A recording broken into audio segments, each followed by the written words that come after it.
Good evening. आज physics में 11th class में एक बहुत अच्छा सा न्यूमेरिकल क्वेश्चन है, गति के नियम वाले चैप्टर से न्यूमेरिकल क्वेश्चन है। वो भी एक्सरसाइज वो एग्जाम्पल का है ना, NCERT बुक एग्जाम्पल 4.3। तो वो क्वेश्चन जो है उसको जानने के लिए आप लोगों को थोड़ा सा अवकलन आना चाहिए। अवकलन क्या होता है ना। और अवकलन के साथ साथ ये भी पता होना चाहिए कि किसी का अवकलन करने पर क्या बन जाता है। जैसे मान लीजिए हम यदि विस्थापन का अवकलन कर दें तो क्या बन जाता है ना। वेग का अवकलन कर दें तो क्या बन जाता है, ये आपको आना चाहिए। ठीक है, तो इस पर बेस्ड एक क्वेश्चन है ना। चैनल में जो नए हैं चैनल को सब्सक्राइब कर लेंगे तो आगे आने वाली वीडियो का भी नोटिफिकेशन मिलता रहेगा, और स्टार्ट से लास्ट तक देखेंगे तो समझ में आएगा। बहुत अच्छा क्वेश्चन है, इम्पॉर्टेंट क्वेश्चन भी है। वो है एग्जाम्पल 4.3। ये क्वेश्चन में ये दिया गया है कि यम द्रव्यमान का एक कण की गति लिखे दे रहे हैं। यम द्रव्यमान के एक कण की गति निम्न समीकरण द्वारा वर्णित है। यम द्रव्यमान के एक कण की गति निम्न समीकरण द्वारा वर्णित है। y बराबर ut plus half gt square. यम द्रव्यमान के एक कण की गति निम्न समीकरण द्वारा वर्णित है। तो कण पर लगने वाला बल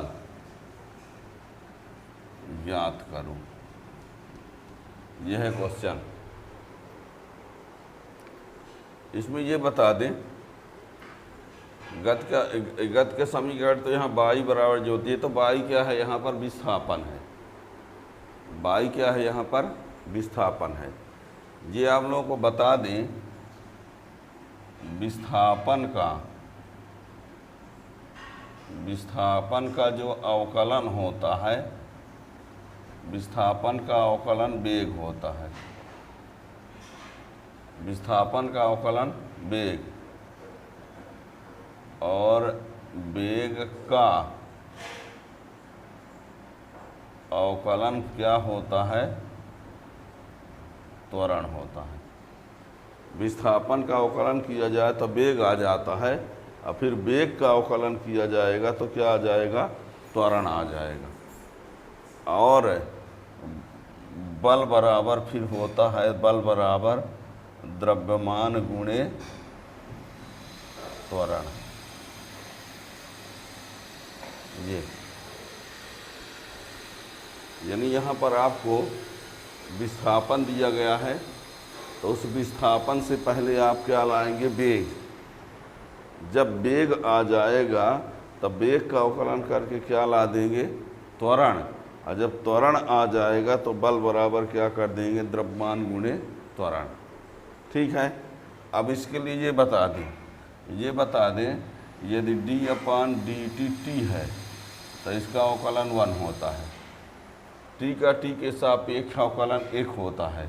और यदि d/dt t स्क्वायर है तो इसका अवकलन 2t होता है। यानी t का t के सापेक्ष अवकलन 1 और t स्क्वायर का t के सापेक्ष अवकलन 2t, और d/dt अचर का अवकलन 0। ये इस प्रश्न को पढ़ते समय आपको ये पता होना चाहिए कि विस्थापन का अवकलन वेग का अवकलन त्वरण, और बल बराबर द्रव्यमान गुणे त्वरण। अब आपको ये जो दिया गया है वो विस्थापन आ दिया है। क्या दिया है, विस्थापन। तो इसका पहले अवकलन करेंगे तो वेग आएगा, फिर वेग का अवकलन तो त्वरण आ जाएगा, त्वरण आ जाएगा तो बल बराबर द्रव्यमान गुणे त्वरण। अब यहाँ हम ये बता दिए टी का टी के सापेक्ष अवकलन 1 होता है, टी स्क्वायर का टी के सापेक्ष अवकलन जो है वो 2t होता है, और टी का अचर का अवकलन क्या होता है, 0 होता है। अब अचर कौन कहलाता है, अचर जैसे मान लो जिसके सापेक्ष अवकलन करते हैं उसके अलावा कोई पद है तो अचर। जैसे मान लीजिए यहाँ 1/2 GT स्क्वायर है तो 1/2 G अचर कहलाएगा, 1/2 G अचर कहलाएगा। इसमें टी के सापेक्ष अवकलन कर रहे हैं तो यू क्या है, अचर कहलाएगा। ठीक है ना। अब यहाँ पर एक बात और समझिए, अचर का अवकलन 0 होता है, लेकिन यदि चर और अचर दोनों हैं इनटू में, सुनना अच्छे से, अचर पद भर का अवकलन 0 होता है, लेकिन यदि चर और अचर दोनों हैं तो अचर को बाहर करके चर का अवकलन कर दिया जाता है, और यदि अकेले अचर है तो उसका अवकलन 0। क्या कहा, यदि चर और अचर दोनों इनटू में हैं तो अचर को बाहर करके चर का अवकलन कर लेंगे, लेकिन यदि अचर अकेले है तो उसका अवकलन क्या होगा, 0 होगा। ठीक है ना। अब यहाँ पर देखिए इस कॉन्सेप्ट का उपयोग हम कैसे करेंगे। तो देखिए हम जानते हैं वेग भी बराबर d/dt, ये विस्थापन का टी के सापेक्ष अवकलन, तो ये d/dt, बाई का मान क्या रख देंगे, ut plus half GT square, ये रहा। वेग विस्थापन का टी के सापेक्ष अवकलन कर रहे हैं। अवकलन यदि आपको पढ़ना है तो प्लेलिस्ट में 11th class basic mathematical concept में 11th क्लास फिजिक्स में आप अवकलन के बारे में जाके डिटेल में पढ़ सकते हैं, है ना। तो d/dt बाई का मान ये रख दिए। आप क्या करते हैं, ये d/dt इसके साथ भी d/dt ut, और ये d/dt 1/2 GT स्क्वायर, ऐसा, यानी d/dt मतलब अवकलन को व्यक्त करता है। अब ये d/dt इसके साथ भी कर दिए, d/dt इसके साथ भी कर दिए।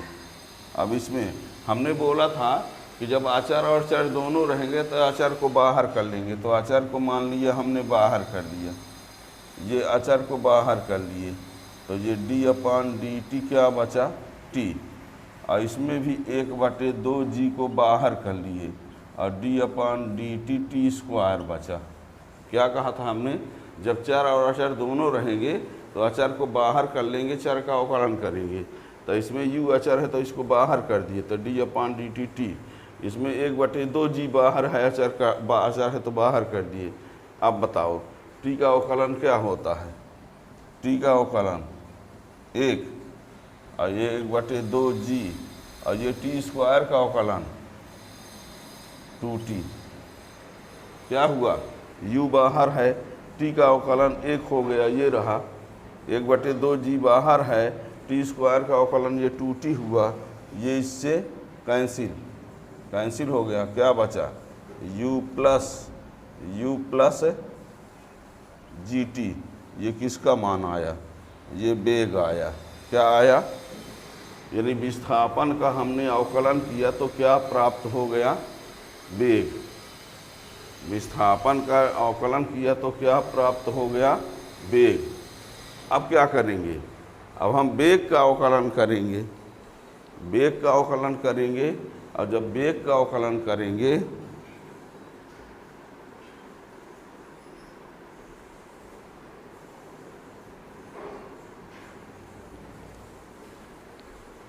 अब वेग का अवकलन करेंगे तो त्वरण आएगा।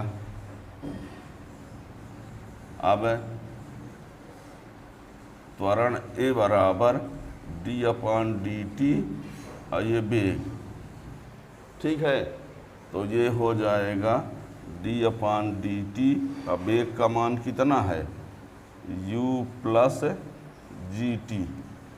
अब ये d/dt u और d/dt GT, यू अचर है, यू क्या है अचर, तो इसका अवकलन 0। और इसमें जी अचर है तो बाहर, जी अचर है तो बाहर, और टी का अवकलन 1। देखना जी को बाहर कर दिए और टी का अवकलन करेंगे तो 1 आएगा, यानी कुल मिला के क्या आया, त्वरण, त्वरण का मान कितना आया, ये आया। ठीक, हमको विस्थापन दिया था, अवकलन किए तो वेग आ गया, वेग का अवकलन किए तो त्वरण आ गया। ये रहा वेग, ये रहा त्वरण। अब क्या होता है, बल बराबर द्रव्यमान गुणे त्वरण, ठीक है। तब बल बराबर द्रव्यमान गुणे त्वरण, F बराबर m a, और ए का मान कितना है, त्वरण ए का मान कितना है यहाँ पर, ये रहा, ये है पिंड या कण पर लगने वाला बल, ठीक है ना। तो जो ये बताया गया कि यम द्रव्यमान का एक कण की गति, यम द्रव्यमान के एक कण की गति निम्न समीकरण द्वारा वर्णित है। इस समीकरण द्वारा गति दिया गया है, गति माने यहाँ पर विस्थापन से है। अब कह रहा है कण पर लगने वाला बल ज्ञात कीजिए, ठीक है ना। तो हमने क्या बताया कि आपको ये विस्थापन दिया है, विस्थापन दिया है तो विस्थापन का टी के सापेक्ष अवकलन कर दिए तो वेग आ गया, और फिर वेग का टी के सापेक्ष अवकलन कर दिए तो त्वरण आ गया, और जब त्वरण आ गया तो बल बराबर द्रव्यमान गुणे त्वरण कर दिए तो बल का मान प्राप्त हो गया। अब अवकलन करते समय ये बताया हमने टी का टी के सापेक्ष अवकलन 1 होता है, टी स्क्वायर का टी के सापेक्ष अवकलन 2t होता है, और अचर का अवकलन 0 होता है। तो जब कोई अचर पद भर केवल रहेगा तो उसका अवकलन 0 लिख देंगे, और जब चर और अचर दोनों रहेगा तो अचर को बाहर करके चर का अवकलन करके लिखा जाता है। जैसा कि यहाँ बताया तो हमने अचर और चर दोनों है तो यू को बाहर किए, टी का अवकलन किए, 1/2 जी अचर है तो इसको बाहर किए, टी स्क्वायर का अवकलन किए, ठीक है ना। तो ये आया, और जब इसका कर रहे थे तो इसमें सिर्फ अचरे भर पद है, और जब सिर्फ अचरे भर पद है तो अचर का अवकलन क्या हो गया, 0 हो गया। और इसमें चर और अचर दोनों है तो अचर को बाहर कर दिए, टी का अवकलन 1 कर दिए, तो ये आ गया त्वरण ए का मान। अब बल बराबर द्रव्यमान गुणे त्वरण यम ए का मान ये रख दिए, ठीक है ना। तो यदि विस्थापन का समीकरण या गति का समीकरण ये दिया है तो कण पर लगने वाला जो बल होगा वो इस प्रकार होगा, ठीक है ना। अब बता दिया कि अवकलन पढ़ने के लिए आप 11th क्लास प्लेलिस्ट में जाके बेसिक मैथमेटिकल कॉन्सेप्ट में वहाँ पर अवकलन के 2-3 लेक्चर हैं, उसमें सब कुछ दिया है। यदि आपको जानना हो तो टाइम मिले तो उसको आप देख सकते हो। बीच बीच में फिजिक्स में ज़रूरत पड़ती ही रहती है अवकलन का, ठीक है ना। तो बेसिक मैथमेटिकल कॉन्सेप्ट में अवकलन भी है, समाकलन भी है, ठीक। तो इस प्रकार से चैनल को सब्सक्राइब कर लेंगे तो आगे आने वाले वीडियो का नोटिफिकेशन मिलता रहेगा। और प्ले लिस्ट में पूरी फिजिक्स है, Hindi medium, English medium, 11th 12th है, जो पेपर होते हैं उस पेपर का सलूशन भी रहता है ना। तो सब कुछ आप देख सकते हैं।